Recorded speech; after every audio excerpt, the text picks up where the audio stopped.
এই JBU-57 না, মার্কিন যুক্তরাষ্ট্র যে এয়ারক্রাফট ক্যারিয়ার আছে এবং তাদের নেভাল বেস থেকে এই ইন্ডিয়ান ওশান ওইখান থেকে যে নেভির মার্কিন যুক্তরাষ্ট্র যে সাবমেরিন আছে ওখান থেকে 30টা Tomahawk land attack missile, এটাকে বলে TLAM, এই টমাহ্যাক ল্যান্ড অ্যাটাক মিসাইল এই নাতানজ আর ইস্ফহানের ওপর কিন্তু বর্ষণ হয়েছে এবং অনেকটা জায়গায় এটা ধ্বংস হয়ে গেছে। কিন্তু এর যে লিকেজ যদি থাকে কোনো এখনো গ্রাউন্ড লেভেলের ওপর আসেনি।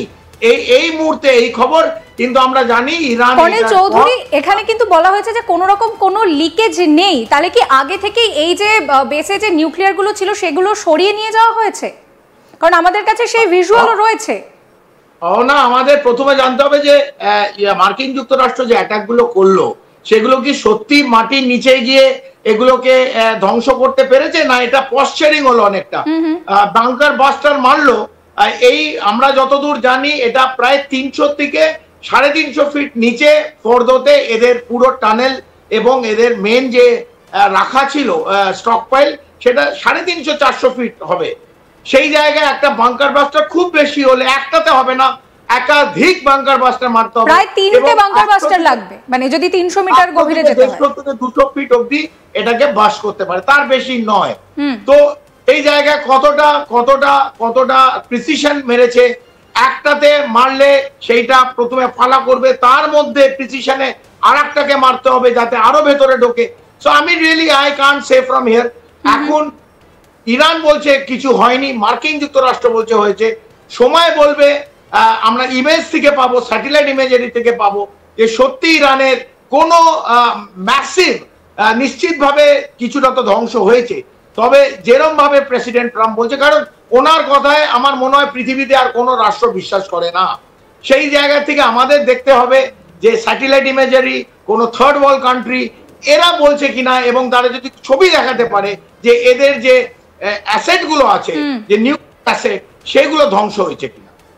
কর্নেল চৌধুরী, আপনাকে একটু সঙ্গে রাখবো, আমাদের কাছে এক্সক্লুসিভ সেই স্যাটেলাইট ইমেজ রয়েছে যেখানে কিন্তু দেখা যাচ্ছে যে নিউক্লিয়ার যে জিনিসপত্র ছিল সেগুলো সবটা সরিয়ে দেওয়া হয়েছে। এই দেখুন, এই মুহূর্তে যে স্যাটেলাইট ছবিটা আপনারা দেখতে পাচ্ছেন সেখানে কিন্তু পরিষ্কার দেখা যাচ্ছে যে নিউক্লিয়ার ইরান কিন্তু সেই সমস্ত জিনিসপত্রগুলো আগে থেকেই সরিয়ে দিয়েছে। এই যে দেখতে পাচ্ছেন ফর্দো, এখানে কিন্তু গুরুত্বপূর্ণ নিউক্লিয়ার বেস ইরানের, এবং যে গাড়িগুলো দেখতে পাচ্ছেন এই গাড়িগুলো করেই কিন্তু এখান থেকে সমস্ত যে নিউক্লিয়ারগুলো ছিল সেটা আগে থেকে বের করে নেওয়া হয়েছে, এবং তার জন্যই কিন্তু কোনো রকম কোনো এক্সপ্লোশন হয়নি, যেটা ডোনাল্ড ট্রাম্পের টার্গেট ছিল। কর্নেল চৌধুরী, এই মুহূর্তে যে ছবিটা আমরা দেখাচ্ছি যে আগে থেকেই কিন্তু সমস্ত গাড়ি করে যে নিউক্লিয়ারগুলো ছিল সরিয়ে নিয়ে যাওয়া হয়েছে, তার মানে কি ইরান বুঝতেই পেরে গিয়েছিল যে এই ফর্দোটাই আমেরিকার target?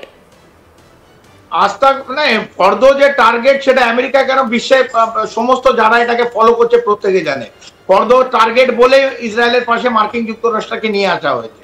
So Fordow is not new for everybody, Fordow was a target. কিন্তু তার থেকে বড় হলো যে আজতাক বাংলা যে এই ভিজুয়ালটা দেখাচ্ছে, এটা আমার মনে হয় আমি অনেক বহু মেইনস্ট্রিম চ্যানেলে সকাল থেকে গেছি বলেছি, কিন্তু এই খবর আমার মনে হয় আজতাক বাংলা প্রথম দেখাচ্ছে যে নিউক্লিয়ার অ্যাসেটস আছে, অথবা সেন্ট্রিফিউজ আছে, অথবা কোনো নিউক্লিয়ার ফিউল আছে, অথবা ইউরেনিয়াম এনরিচমেন্ট যেগুলো 3টে ইস্পাহান অথবা নাতানজ অথবা ফর্দোয় রাখা আছে, সেগুলোকে সরিয়ে নেওয়া হয়েছে, বিশেষ করে ফর্দোর থেকে। সেটা এই ছবিগুলো যদি সত্যি হয়, এই খবর আমার মনে হয় this is a breaking news. এবং ইরান যে এইভাবে করেছে উইথ লট অফ প্রিসিশন, যে ওরা জানতো ফর্দো উইল বি অ্যাটাক, এবং সেখান থেকে সরিয়ে নিয়ে যদি সরিয়ে নিয়ে যায়, it is a unique thing what Iran has done. এবং আমি এটাও জানি যে পুরোটা হয়তো গাড়ি দিয়ে সরানো যাবে না, সেই সময় নেই, তবে যদি কিছুটাও সরিয়ে নিয়ে যায়, আর কিছু অ্যাসেট সরিয়ে নিয়ে যায়, this is unique in strategy আমি বলতে হবে। এবং ইরানকে আমি আবার বলি, ইরান গাজা নয়, ইরান প্যালেস্টাইনিয়ান নয়, ইরানকে লেবানন ভাবার উচিত নয় মার্কিন যুক্তরাষ্ট্র অথবা ইসরায়েল। এবং ইতিমধ্যে আমি যখন আপনার সঙ্গে কথা বলছি, এই ক্ষেপণাস্ত্র যে মিসাইলস ইরানের তরফ থেকে কিন্তু এই ইসরায়েলে তেল আবিব বলুন, জেরুসালেম বলুন, অথবা হাইফা বন্দর বলুন, এখানে কিন্তু 30 থেকে 40টা মিসাইল আয়রন ডোম ওদের ভেদ করে বিভিন্ন জায়গায় ছাড়খাড় করে দিচ্ছে।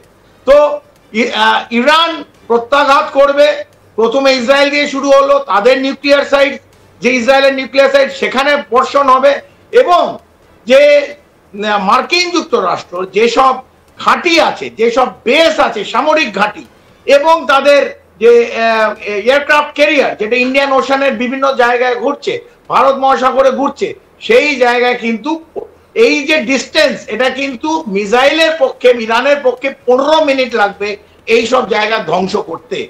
তো এই প্রত্যেক মধ্যপ্রাচ্য, ওয়েস্ট এশিয়া আরো তীব্র থেকে তীব্রতম লড়াই চলবে, এবং আমরা দেখব যে কমপ্লিট পিস, যে একটা মধ্যপ্রাচ্যে যে পিস ছিল, যে শান্তি ছিল, যে দেশগুলো প্রগতি করছিল, এই যুদ্ধের মধ্যে কিন্তু পুরো এরিয়া অশান্ত, এবং ইসরায়েল এবং ইরান, এটা দুটোই দেশ ধ্বংসের দিকে এগিয়ে যাবে।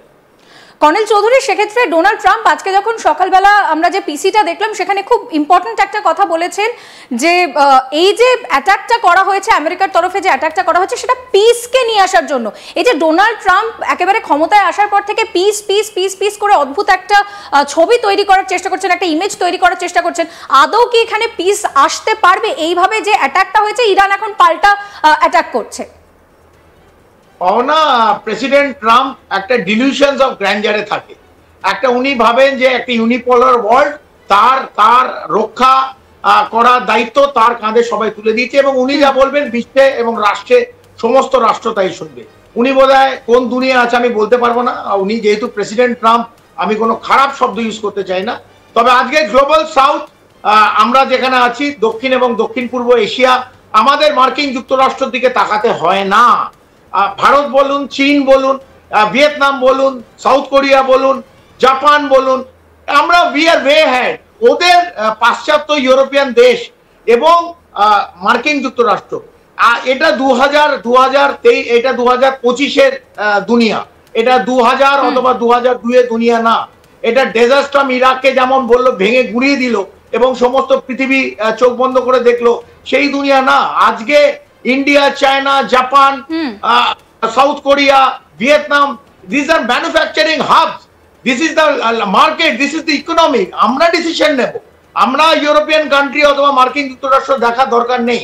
মার্কিন যুক্তরাষ্ট্র যদি নিজের মাইট ইউজ করে এই ছোট ছোট রাষ্ট্রকে গুঁড়িয়ে দিয়ে ধুলোর সঙ্গে মিশিয়ে দিতে চায়, যা ইরাকে করেছিল তাই ইরানে করবে। আমরা জানি এই যে অ্যাটাক আজকে সকালবেলা ভোর রাত্রিরে ইরানে এই 3টে পরমাণু যে কেন্দ্রে হলো অথবা সাইটে হলো, অথবা ইউরেনিয়ান এনরিচমেন্ট যে সাইটে হলো, এই কোনোটাই গুয়াম অথবা ডিয়েগো গার্সিয়া থেকে এই স্টেলথ টু বম্বার, যেটাকে আমরা B2 স্পিরিট বলি, যেটা আপনার স্ক্রিনে দেখাচ্ছে, কোনোটাই ওখান থেকে আসেনি।